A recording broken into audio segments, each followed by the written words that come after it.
Hello everyone, I'm Suzanne Hamilton, Director of Ascension Counseling Center. You're watching Ascension Counseling Center's video newsletter where we talk about the services we offer and how you can benefit from them. Thanks for joining us. Coming up in this episode, you'll meet Dr. J. Robert Barnes, psychiatrist for Ascension Counseling Center. We'll talk to Dr. Barnes about what he does for residents who come in for services at Ascension Counseling Center. Dr. Barnes has been with our clinic for 17 years and is very committed to this community. He was born and raised here. One of the things he'll be talking about is how can you determine whether or not you need to see a psychiatrist for medications. And he'll talk about how those medications can affect you and the importance of monitoring them and following your doctor's recommendations closely. Won't you please stay with us for the next half hour or so? Our newsletter begins right after this message.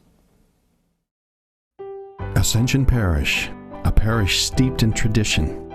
It's a place where generations of families have continued to enjoy a lifestyle that centers on community living and community celebration. It's a place where we care about each other and we care about ourselves. For more than 50 years, the Ascension Counseling Center has continued the tradition of helping individuals and families change behaviors and change lives. The Ascension Counseling Center. Hello everyone, I'm Lisa Weber Curry, Manager of Clinical Services at Ascension Counseling Center.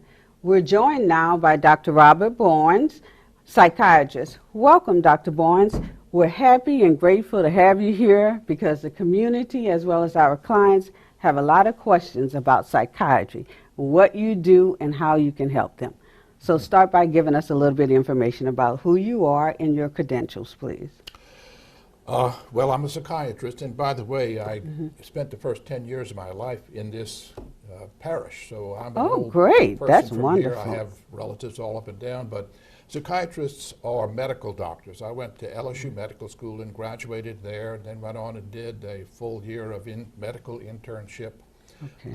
And then went on to do 3 years of training as a psychiatrist and another year as a fellow. Some of this was in New York City. And then I came back down here to New Orleans because you can't get good seafood up in New York City. Exactly. So I came on back. Okay. But the difference between a psychiatrist and a psychologist is sometimes somewhat confusing to people. Psychologists Definitely. are doctors too, but they're PhD doctors. They have a degree that they get from a graduate school, and they usually do various types of therapy and research. A small number of psychologists in Louisiana are allowed to write for medication, to prescribe medicine after a special training course that they go through. Exactly. Yeah. They don't go to medical school, whereas psychiatrists do go to medical school. Okay, good. And you come out of medical school being able to prescribe medications right off the bat. That's correct. Okay, great. So enlighten us a little bit about mental health disorders. We can start off talking about ADHD and ADD because that seems to be really big for our really population. does. Getting to be a very active part of every psychiatrist's practice is ADD and ADHD. Those are both strongly genetically inherited changes in the brain. It has to do with a particular neurotransmitter called dopamine that does a bunch of different things in the brain, but one of the things that it's supposed to do is help you to focus on things, help you to stay on task, to finish the task, to be able to concentrate, to pay attention, and so on. And people who inherit this tendency to attention deficit disorder don't have enough dopamine in the right places, and so they have this problem. Not everybody has the hyperactive component. Sometimes the it's ADHD. ADD and sometimes it's ADHD. In general, boys, men tend to have more of the hyperactive component, and girls tend to have less of it. So oftentimes we diagnose more boys and men with ADHD because they're causing trouble in the classroom. They're moving around, they're talking, they're throwing spitballs or whatever. They get into trouble where the girls are sitting there daydreaming, not paying any attention at all, but not causing any problems so that nobody notices them. So oftentimes we have to really ask questions a lot to find out about that. Medications we use all do the same thing in general. They raise the dopamine level in the brain up to a point where people can focus better, read and retain what they're reading, tend to lower the hyperactivity level in the ones that have that particular problem. And these medicines are complex medicines. They're not simple medicines at all because they are highly addictive for people who don't have ADD. People who have ADD do not get addicted to these medicines, stay on the same dose.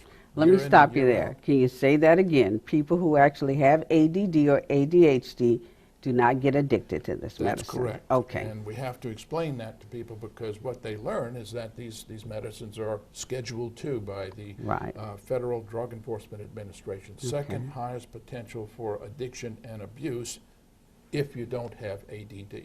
If you have if you don't have ADD, it pushes your dopamine up in the same way, and oftentimes if you take enough of it to the same level almost as drugs like crack cocaine and crystal meth and so on.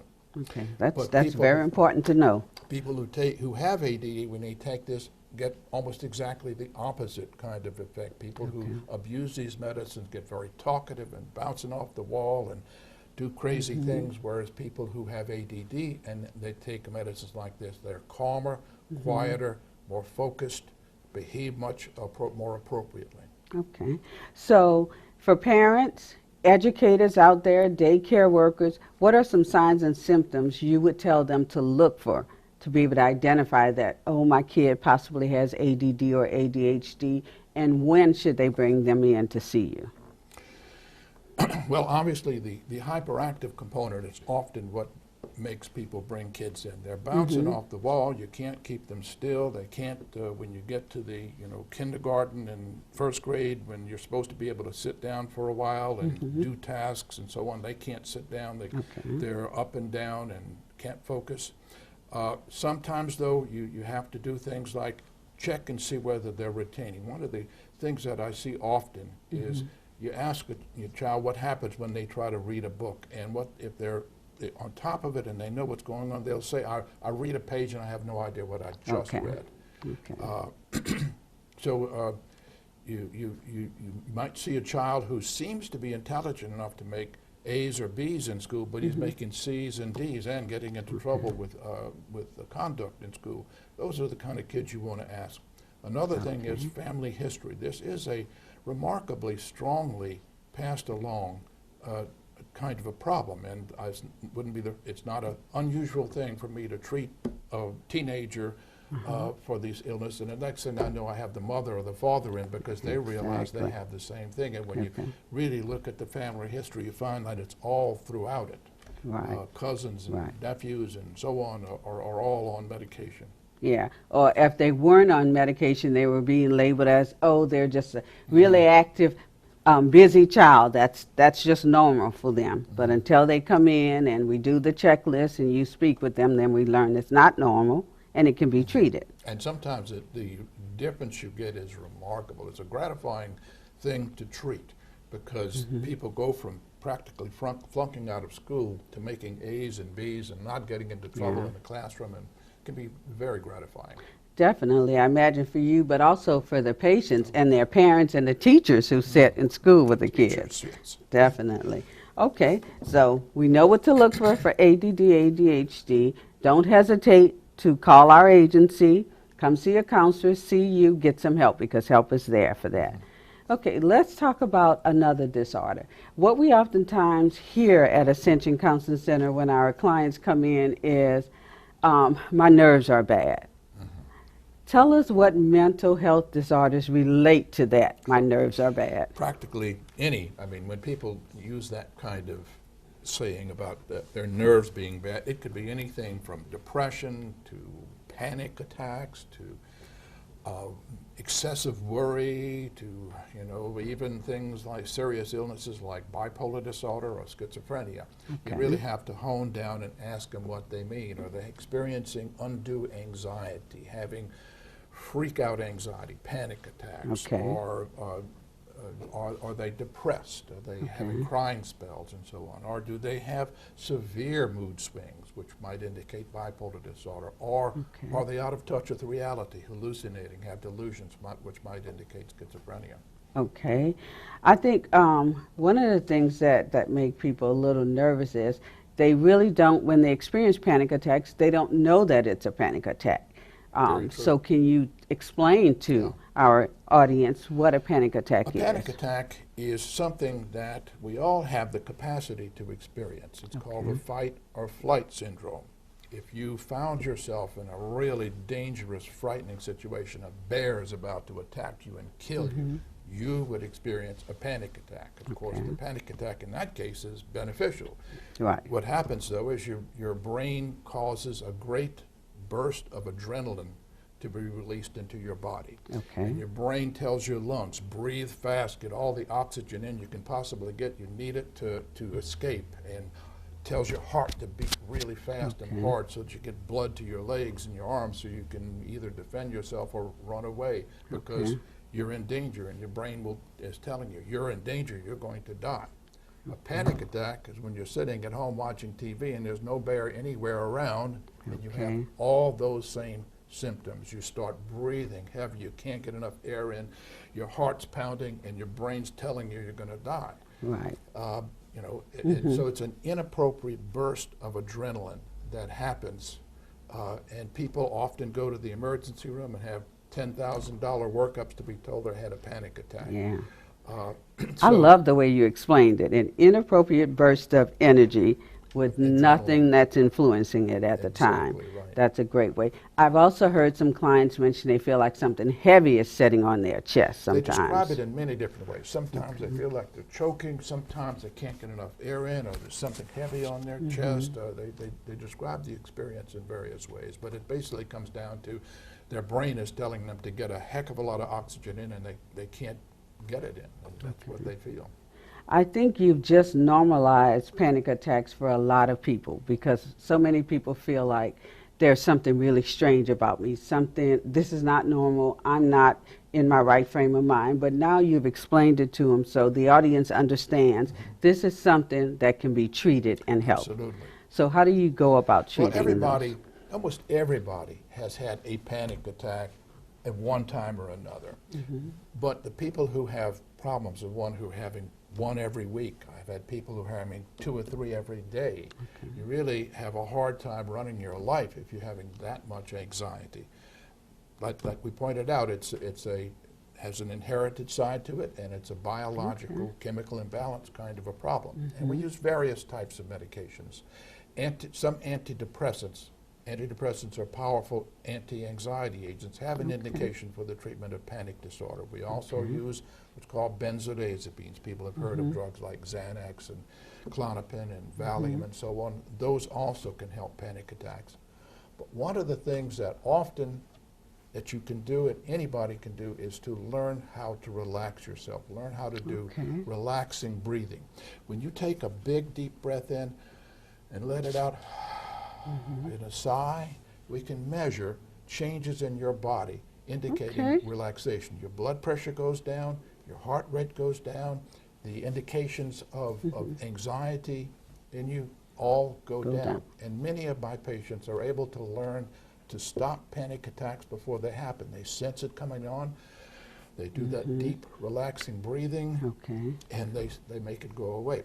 One of the issues about panic disorder is anticipatory anxiety. A lot of people say, oh my God, I feel like a panic attack is coming on. They raise their anxiety, and then they help to bring on a panic attack just by worrying themselves into it. And by doing this relaxation, this breathing, that they can stop it before it becomes a panic attack.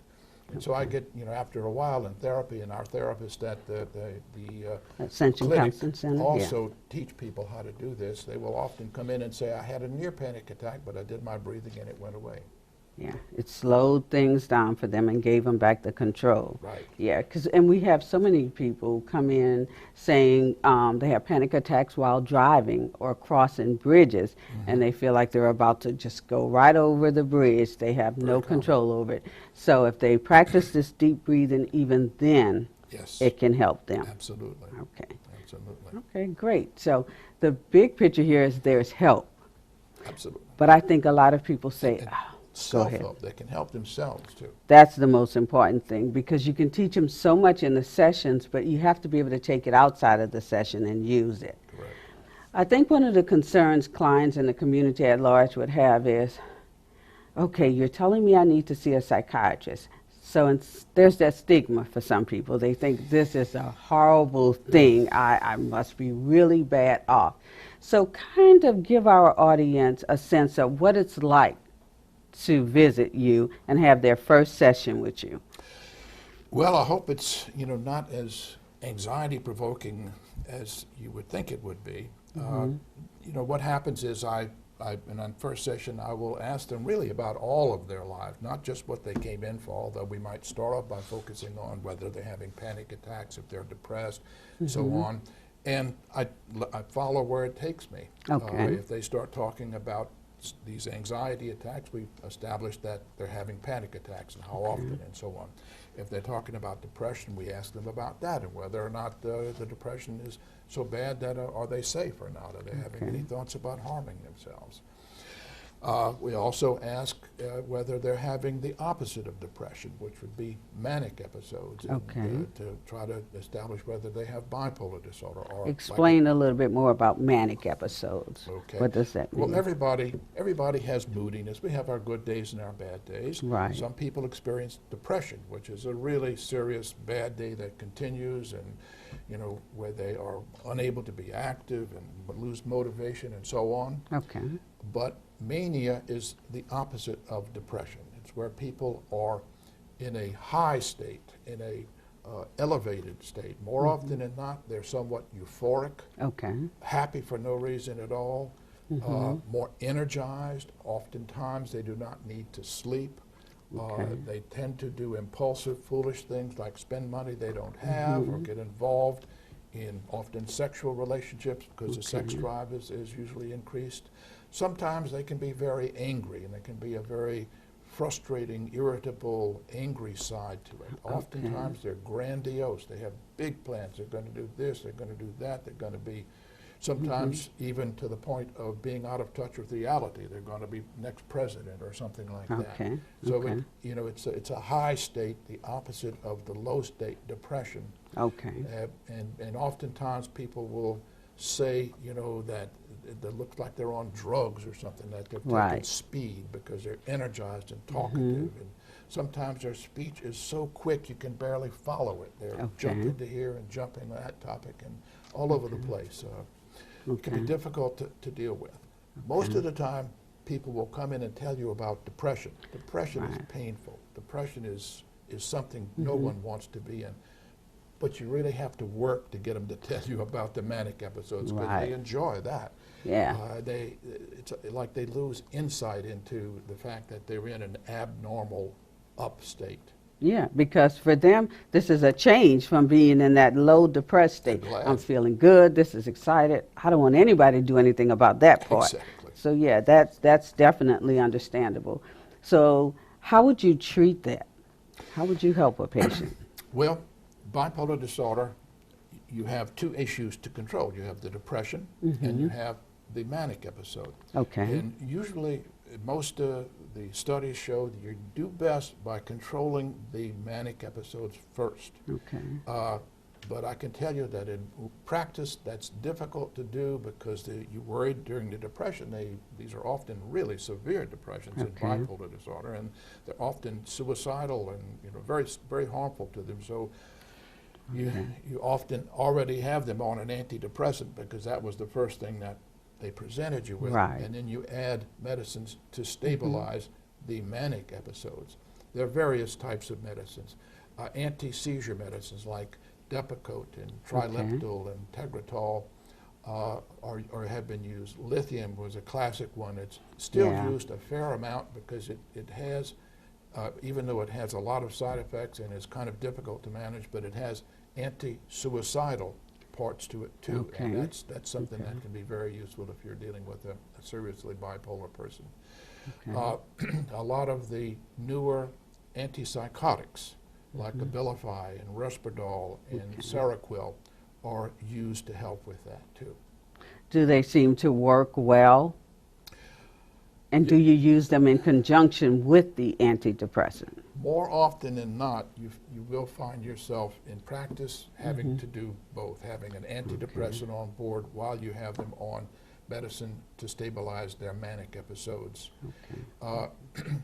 Bipolar disorder can be very gratifyingly easy to treat, but more often than not, it's difficult to treat in the really severe bipolars. They don't like to be on medication. Right. They like that manic episode. They stop their medication. Sooner or later, they're in a manic episode, and sometimes to the point where they harm their lives, they lose their marriage, they get into all sorts of bad deals because their judgment just isn't there. Right. But I think a lot of people who are diagnosed with bipolar disorder, once they're on the right medications and they're starting to get better, they start to think, I don't want to be on medication for the rest of my life. You know, they attach that stigma. Yes. But it really helps them and benefits them. It gets them to that normal phase where they can function successfully. Exactly. So it's a good idea to be medication compliant. Absolutely. Which is also a big part of psychiatry, keeping clients medication compliant. So it certainly is. That, coupled with the fact that we have so many clients come in who are fearful of medication. So what would you say to those clients? You know, I always say for somebody like that it's not a bad idea to be concerned. You should learn your medicines.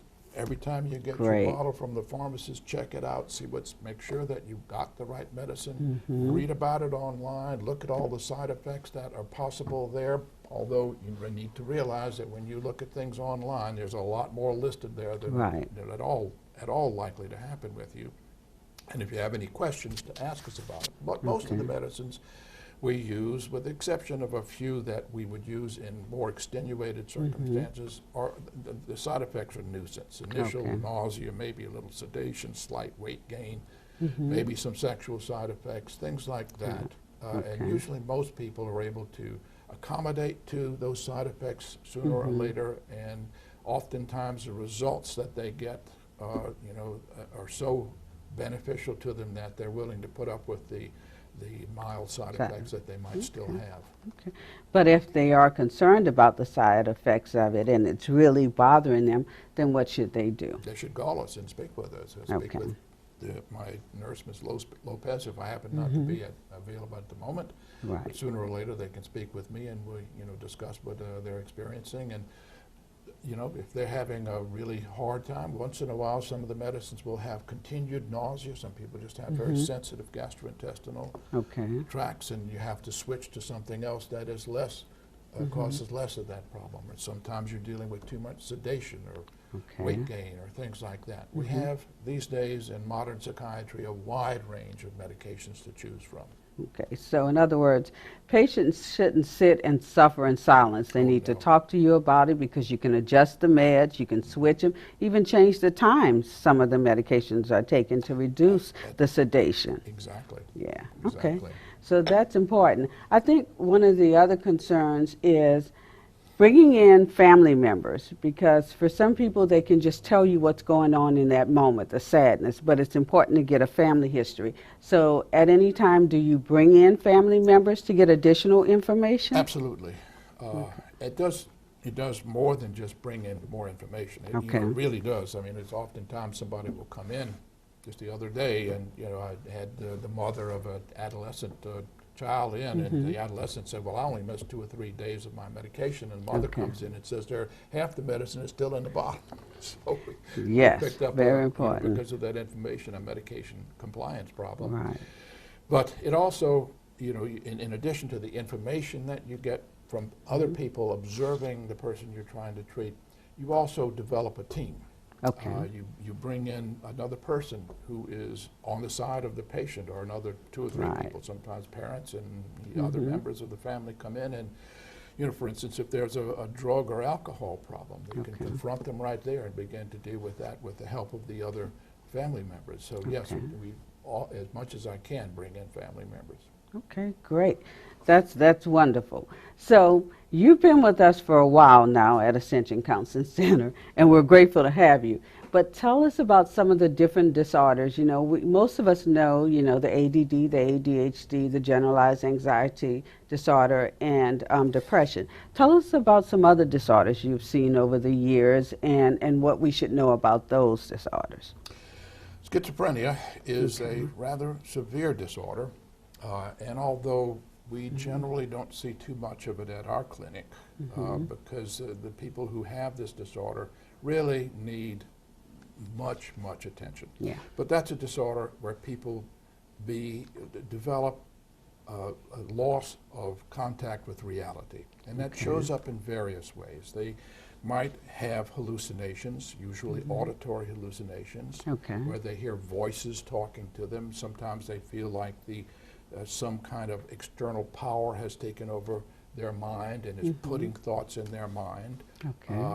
Oftentimes the voices are very destructive and will tell them to harm themselves, and occasionally tell them to harm other people.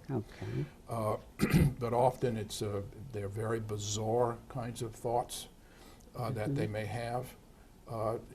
When you talk to a person who has schizophrenia, sometimes you really get taken aback because the thoughts are just off the wall. Don't make any sense at all. Other things they have are delusions. They begin to develop paranoia very frequently. They feel like, you know, that they're being watched all the time, that the TV is watching them and talking to them, and sometimes making fun of them or telling them what to do. They feel that cameras are on them all the time. They often feel that people are against them and going to harm them. It's a very troubling kind of illness that generally starts in adolescence and young adulthood and can be very disabling. Once in a while, we will get very good results using antipsychotic medication. But many times, the people who have schizophrenia have a rough time most of their lives and don't really succeed in being able to work or have relationships and so on. And it's safe to say that they'll be on medication for the rest of their lives if you're diagnosed with schizophrenia. That diagnosis, you definitely want to stay on the medication, especially if you're able to, which we don't get very often, but if you get a good remission on the medication, and I have had a number of patients over the years who, on the medication, they're as normal as you or I. But off the medication, sooner or later, the delusions begin to come back, the hallucinations come back. And the hallucinations, they can be visual also, That's correct? Right. They can be visual, even tactile. They can feel that people are doing things to them, and they can feel that on them. But yeah, and sometimes it's visual. They see people who aren't there and so on. Is there some other disorders that you've encountered working with us? Well, obsessive, we see people with obsessive compulsive disorder. That's an important one too. Yeah, that's one, and everybody has a certain OCD. Some people, you know, you just have to have things just so and neat. But people with OC, it's got to be absolutely this way. If somebody picks up something and moves it over here, they get very upset. It's got to be right here. They have constant doubting.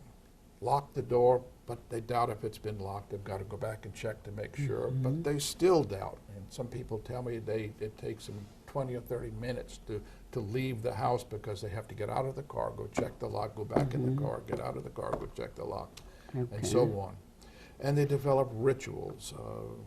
They'll do something like they have to put on their clothes in exactly this order, and if something gets out, they got to start all the way back. One person who had to do that.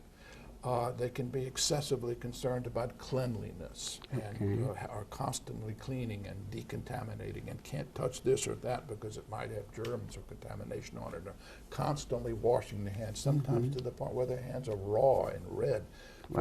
30 or 40 or 50 times a day that they wash them. It can be a debilitating illness. And related to that, and we haven't seen, I don't think, maybe one or two people at our clinic who have hoarding disorder, but it seems to be part of the OCD spectrum of disorders. Explain hoarding. Hoarding is where people just don't have the normal tendency that we all have, that if you drink a carton of milk, you go put it in the garbage. They put it there, and it stays there forever. And after a while, all the other things that they put there add up to the point where it's sometimes incredible. I had one patient, the relatives came in with pictures of her place. I can only imagine. Unbelievable. Yeah. But it's sort of, in their case, the obsessive compulsiveness turns into inhibition. They're inhibited about cleaning up, about keeping things neat. And it can be a very disabling disorder. And strangely enough, in spite of living in these god-awful places, they don't often come in for treatment. They're often dragged in by family or they're neighbors. forced there. Exactly. Yes, yeah. It's hard for them. I would imagine, to go along though with hoarding and obsessive compulsive disorder, there's a lot of anxiety, because if you got family members and friends coming over and they're constantly on you about it, you start to have anxiety. Oh, if they come over, they're going to tell me about this, and they're going to tell me I need to clean it up. So I imagine you get a plethora of things to treat when hoarding and obsessive compulsive disorder is present. So how do you treat those disorders? Antidepressants, which are excellent and really the most powerful thing we have for anxiety, are how you treat that. Okay. You know, that you have to use big doses, and sometimes you have to also use antipsychotics, because antipsychotics have some anti-anxiety effect too. Okay. More often you have a combination of the serotonergic type of antidepressants like Prozac and Zoloft and Paxil and so on, Okay. Along with a Risperdal or a Seroquel, an antipsychotic that has some positive effects on it as well. Okay. But I have to say, treatment is often very difficult and sometimes not successful for that kind of problem. Okay. And it could take a while. It And it sounds like it would take really a combination of medication, psychiatry and medication, along with counseling and therapy to really help And the family patient support along. too. Okay. You know, So that- these people tend to get very isolated and alone, and you know, they don't have people over to the house, Right. because of the For mess, and obvious also reasons. because they're anxious socially to some extent, and so Yeah. if the families can work with them, that can help a lot. Okay, great. Well, Dr. Barnes, you've been really helpful today. You've given us a lot of information about mental health disorders, how to treat them, but I think the most important thing you've given us today is to know that these things can be treated. Some of them are normal. People didn't just make up these illnesses. It's not because you're a bad kid. Some of it is inherited, Exactly. but come in, get the help you need. We're there for you. If you don't need medication, it won't be prescribed for you. We work hand in hand with you, counseling, medication, psychiatry. So thank you. You've really informed us, and we really appreciate it. Thank you very much. So that's great information, Dr. Barnes, and thanks for being with us. You can reach Dr. Barnes at Ascension Counseling Center by calling 450-1016. Please stay with us. Ascension Counseling Center's video newsletter continues right after this. Ascension Parish, a parish steeped in tradition. It's a place where generations of families have continued to enjoy a lifestyle that centers on community living and community celebration. It's a place where we care about each other and we care about ourselves. For more than 50 years, the Ascension Counseling Center has continued the tradition of helping individuals and families change behaviors and change lives. The Ascension Counseling Center.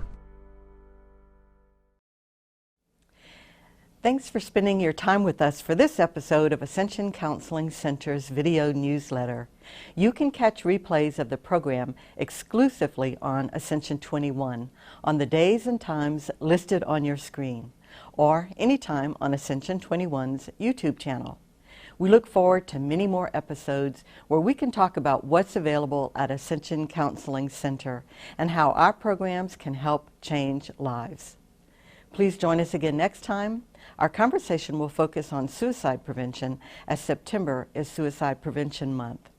Did you know that in the last year, 5 people in Ascension Parish committed suicide? And we believe that for every person who commits suicide, there are 20 more who attempt it unsuccessfully. A 2012 survey of Ascension Parish school children from ages from grade 6 to 12 have reported that over 100 of them considered committing suicide. So it's a very important issue, and we'll be discussing ways that we can prevent and how you can look for clues that will help you head off suicide of someone that you love. Remember, Ascension Counseling Center is here by way of your support. We're a department of Ascension Parish government, and as such, we're all parish employees. We're funded by a 2-mil property tax millage, which means that $2 from every $1,000 you pay in taxes goes to support our agency, so we can provide free and low-cost mental health and substance use outpatient services to residents of Ascension. We have 2 locations. One is in Gonzales at 1112 Southeast Ascension Complex Boulevard, off Worthy Road across from the courthouse and next to the health unit. And one is at 419 Memorial Drive in Donaldsonville, which is next door to Prevost Hospital. You can reach us at either location by calling 225-450-1016. And you can also find us on the web at ascensionparish.net/MH and on Facebook at Ascension Counseling Center. Thanks for your support, and until next time, from everyone at Ascension Counseling Center, thank you for watching.